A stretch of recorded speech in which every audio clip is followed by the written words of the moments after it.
Wait, are we all just ignoring the fact that teaching through an illness, barely any hours of sleep, or being unwell is normal? While the dedication is admirable, this normalization of pushing through an illness, an injury, or extreme fatigue in the dance and fitness industry is deeply concerning and needs to be actively challenged. A healthy instructor is a long lasting asset to the community and is most effective and equally inspiring. Yes, sometimes situations are challenging. Some may argue that this is their bread and butter, but you will always have an option to make a better choice. I learned it the hard way, which I'll talk about in a bit, but if you want a sustainable career, you always have choices, and let's look at some of them.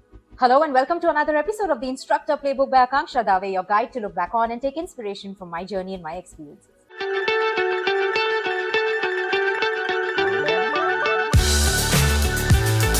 Fellow instructors, consider this. While we teach when we are visibly unwell or injured, we are normalizing pushing through pain or illness, even if we modify. Our students look at us as role models of health and fitness. By demonstrating a lack of self-care, we are undermining the very message that we try to preach. For any non-serious matter where you can teach, communicate with your students that you will not be able to teach at your full potential. But wherever possible, do this. What's the point of fostering a bond with your community when you can't rely on them in times of need? Instead of pushing through an illness, reach out to your fellow instructor to substitute. A couple of days off or missed classes is better than a long-term sustained absence due to your negligence. Manage your workload, work smart and not hard. Your nutrition, good hours of sleep, and rest is of utmost priority for this job role that is physically and mentally demanding too. Treat your rest days as non-negotiable appointments. Recognize early signs of fatigue, act promptly, and seek medical help immediately.